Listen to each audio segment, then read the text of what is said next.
Hi friends, welcome to life discussion channel. இன்னைக்கு இந்த வீடியோவில் சிஏபிஎஃப் அழைக்கப்படுகிற, அதாவது நம்ம இந்திய நாட்டின் துணை ராணுவ படைகளுக்கான செலக்ஷன். இந்த செலக்ஷன் தற்போது SSC staff selection commission board மூலியமா இந்த செலக்ஷன் நடைபெறுகிறது. இந்த செலக்ஷன்ல பிசிக்கல் எக்ஸாம் மற்றும் இன்டர்வியூ மற்றும் மெடிக்கல் டெஸ்ட் அனைத்தும் நடைபெறும். இந்த டெஸ்ட்டுகள்ல இன்னைக்கு நம்ம இந்த வீடியோவில் மெடிக்கல் டெஸ்ட்டை குறித்து தான் மிக தெளிவா டீட்டெயிலா பார்க்கலாம். ஸோ வாங்க வீடியோக்குள்ள போகலாம்.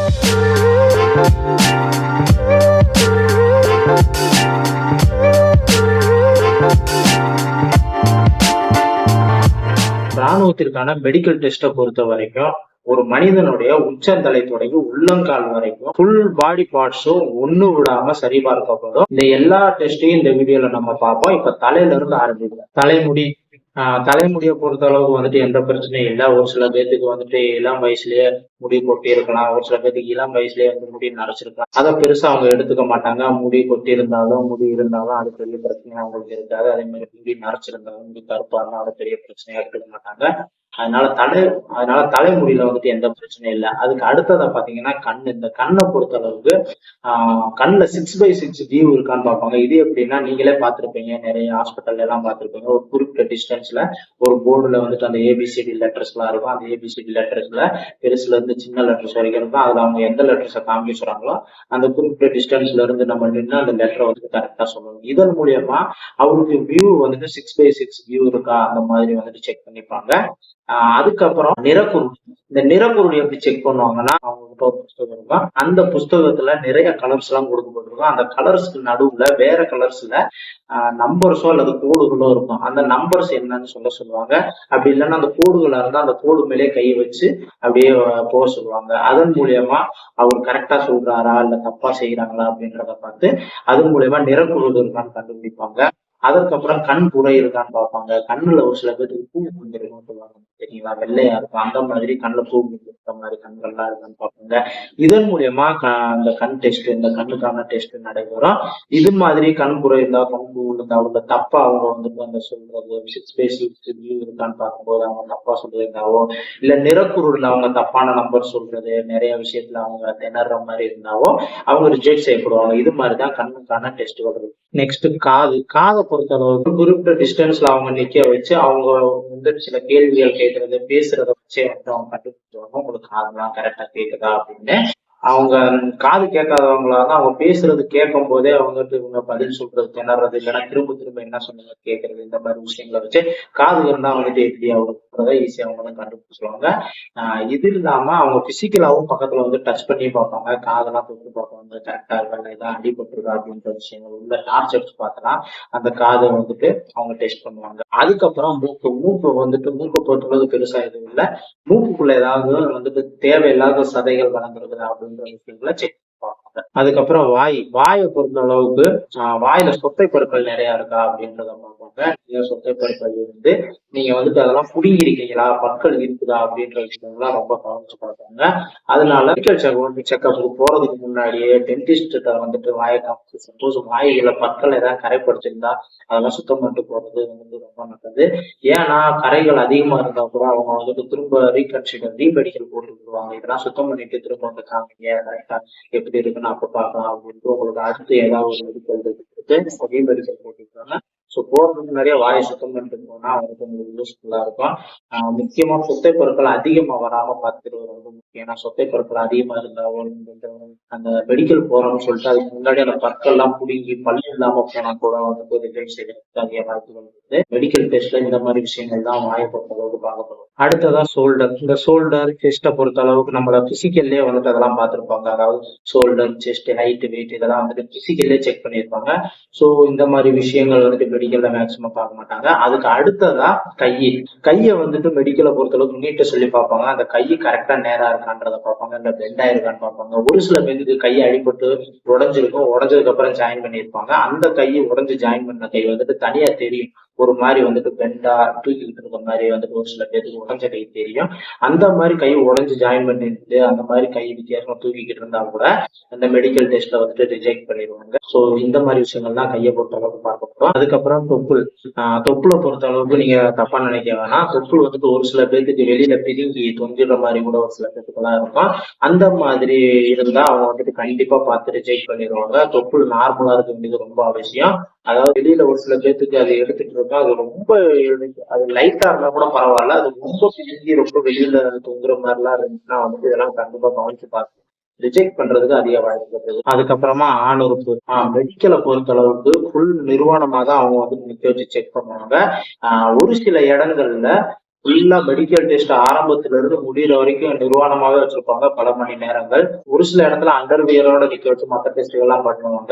இந்த ஆணுறுப்பு மற்றும் நம்மளுடைய ஆசன வாயு டெஸ்ட் மட்டும் வந்துட்டு அந்த டைப்ல அண்டர்வியர் கழட்டி நிர்வாணமா நிக்க வைப்பாங்க. ஒரு சில இடங்கள்ல மெடிக்கல் டெஸ்ட் ஆரம்பிக்கும் போது அந்த ஹாலுக்குள்ள போகும்போது நிர்வாணமா ஒரு கும்பலாவே போய் அனைவரையும் நிர்வாணமா நிக்க வச்சு மெடிக்கல் டெஸ்ட் முடிகிற வரைக்கும் அந்த நிர்வாணமாவே நிக்க வச்சு செக் பண்ணிட்டு இருப்பாங்க. அந்த டெஸ்ட் வந்துட்டு அவங்கவுங்க லக்க பொறுத்தது. சரி, ஓகே. இப்ப இந்த ஆணுறுப்பை பொறுத்த அளவுக்கு அவங்க ஆணுறுப்பை கையில பிடிச்சு பார்ப்பாங்க, அல்லது உங்க கையாலே பிடிச்சு அந்த முன்னத்தோலை பின்னாடி தள்ள சொல்லுவாங்க, தள்ள சொல்லி விட்டு பார்ப்பாங்க. உள்ள ஏதாவது புண்கள் இருக்குதா இல்ல ஏதாவது அலர்ஜி இருக்குதா அப்படின்ற ஒரு விஷயத்த வந்துட்டு செக் பண்ணுவாங்க. அதுக்கப்புறம் வந்துட்டு அந்த விதைப்பை இருக்குல்ல, அந்த விதைப்பைய அவங்களே பிடிச்சு பார்க்க வாய்ப்பு இருக்குது. அப்படி பிடிச்சு பார்த்ததுக்கு அப்புறம் உங்களை வந்துட்டு நல்லா இரும்ப சொல்லுவாங்க. அப்படி நீங்க இருமும் போது அந்த விதைப்பை ரெண்டும் மேல கொஞ்சம் தூக்குதா அப்படின்றத அவங்க பார்ப்பாங்க. அப்படி தூக்குனாதான் அவங்க வந்துட்டு அதை அக்செப்ட் பண்ணுவாங்க. அப்படி இல்லைன்னா ரிஜெக்ட் செய்ய வாய்ப்பு இருக்குது. பின்பு நம்மள திரும்ப சொல்லி நம்மளுடைய ஆசன வாயை செக் பண்ணுவாங்க. அந்த ஆசன வாய் இருக்கும் இடத்துல ஏதாவது புண்களோ இல்ல கொப்பளங்களோ இல்ல ஏதாவது அலர்ஜி டைப்புக்கா ஏதாவதோ அல்லது ரத்த கசிவோ இல்ல பைல்ஸ் மாதிரியான ஏதாவது வியாதிகளோ அது மாதிரி ஏதாவது ரொம்ப கவனமா செக். அதுக்கப்புறம் கால்கள். இந்த கால்களை பொறுத்த அளவுக்கு நம்மள அட்டென்ஷன்ல நிக்க சொல்லுவாங்க. அந்த அட்டென்ஷன்ல நம்ம நிக்கும் போது நம்மளுடைய கால் முழங்கால்கள் ரெண்டும் ஒட்டுதான் பார்ப்பாங்க. சப்போஸ் அது ஒட்டுச்சுன்னா நம்மள ரிஜெக்ட் செய்ய வாய்ப்பு இருக்குது. அந்த ரெண்டு முழங்காலுக்கு இடையில கொஞ்சமாவது கேப் இருக்குன்னா அப்பதான் அது சரியான கால்கள் என்று அங்கீகரிக்கப்படும். அதுக்கப்புறம் பாதங்கள். பாதத்தை பொறுத்த அளவுக்கு நம்ம நிக்கும் போது அந்த பாதத்தோட அடிப்பகுதி தரையில வந்துட்டு எப்படி இருக்கு, பிளாட்டா அடிப்பகுதி ஃபுல்லாவே தரையில ஒட்டி இருக்குதா இல்ல அந்த பாதத்தோட நடுப்பகுதி வந்து தரையில ஒட்டாம கேப் இருக்கா அப்படின்றத செக் பண்ணாங்க. அது தரையோட ஒட்டாம கேப் இருந்தாதான் அது நல்ல கால்கள் என்று அவங்க எடுத்துப்பாங்க. இல்லைன்னா அது ஃபுல்லாவே பிளாட்டா தரையில படுது அப்படின்னா அதை சப்பை கால்கள் என்று ரிஜெக்ட் பண்ண அதிக வாய்ப்புகள். அதுக்கப்புறமா பாடி ஃபுல்லா செக் பண்ணி ஏதாவது பெரிய தழும்புகள் இருக்கான்னு பார்ப்பாங்க. ஏதாவது அவங்களுக்கு அடிபட்டு பெரிய தழும்புகள், அந்த தழும்புகள் மறையாம உடம்புல ஒரு அடையாளமாவே இருந்துச்சுன்னா அந்த பெரிய தழும்புக்காக உங்களை ரிஜெக்ட் பண்ண அதிக வாய்ப்பு இருக்குது. அதுக்கப்புறம் உடம்புல பெரிய டாட்டூ ஏதாவது நீங்க குத்திருக்கீங்களா அப்படின்ற விஷயங்கள்லாம் பார்ப்பாங்க. அதிகமா டாட்டூ குத்தி இருந்தீங்கன்னா அவங்களையும் ரிஜெக்ட் பண்ணிடுவாங்க. அதனால ஆர்மி செலக்ஷன் அட்டன் பண்ண போறவங்க தயவு செய்து டேட்டூ எதுவும் உடம்புல குத்திக்காதீங்க. அதுக்கப்புறம் உங்ககிட்டயே கேட்பாங்க, உங்களுக்கு ஏதாவது பெரிய ஆக்சிடென்ட் நடந்திருக்கா இல்ல ஏதாவது பெரிய பெரிய ஆப்ரேஷன் ஏதாவது மேஜர் ஆப்ரேஷன் ஏதாவது நீங்க பண்ணியிருந்தீங்களா அதுக்கு முன்னாடி அப்படின்ற விஷயங்கள்லாம் உங்ககிட்டயும் கேட்பாங்க. அது மாதிரி பெரிய ஆப்ரேஷன் ஏதாவது நீங்க முன்ன பண்ணியிருந்தாவோ இல்ல ஏதாவது ஆக்சிடென்ட் ஏற்பட்டிருந்தாவோ அதன் மூலமா உங்க பாடியில வந்துட்டு ஏதாவது பெரிய தழும்புகளோ அந்த ஆக்சிடென்ட் மூலியமா பாடியில உள்ள ஏதாவது மாற்றம் வந்துட்டு நீங்க திரும்ப புதுப்பிச்சிருந்தாவோ அதை வந்துட்டு அவங்க கண்டிப்பா ரிஜெக்ட் பண்ண வாய்ப்பு இருக்கு. அதோட வந்துட்டு ஒரு சில பேருக்கு உடம்புல பாத்தீங்கன்னா அந்த நரம்பு சுருளா வந்து புடைச்சிட்டு வெளியில தெரியும். அந்த மாதிரி விஷயங்கள் கால்லயோ கையிலயோ உடம்புல எங்க இருந்தாலும் அவங்க யாருக்கு இருந்ததோ அவங்களையும் கண்டிப்பா ரிஜெக்ட் பண்ணிடுவாங்க. இப்படி பிசிக்கலா ஃபுல் பாடியை செக் பண்ணி முடிச்சதுக்கு அப்புறம் நம்மள அதுக்கப்புறம் லேபு கூட்டி போவாங்க. அங்க கூட்டி போய் அங்க பிளட் டெஸ்ட், யூரின் டெஸ்ட் மற்றும் இசிஜி, பிளட் பிரஷர் அனைத்து டெஸ்ட்டுகளும் செய்யப்படும். பிளட் டெஸ்ட்டை பொறுத்த அளவுக்கு பிளட் சம்பந்தப்பட்டமான அனைத்து டெஸ்ட்டுகளுமே செய்யப்படும். HIV உட்பட. சோ நண்பர்களே, இப்படி ஃபுல் பாடி பார்ட்ஸையும் செக் பண்ணதுக்கு அப்புறம் இவை அனைத்திலும் எந்தவித ஃபால்ட்டும் இல்லாம இருக்கிற நபர்களுக்கு இந்த மெடிக்கல் ஃபிட்னஸ் கொடுக்கும்.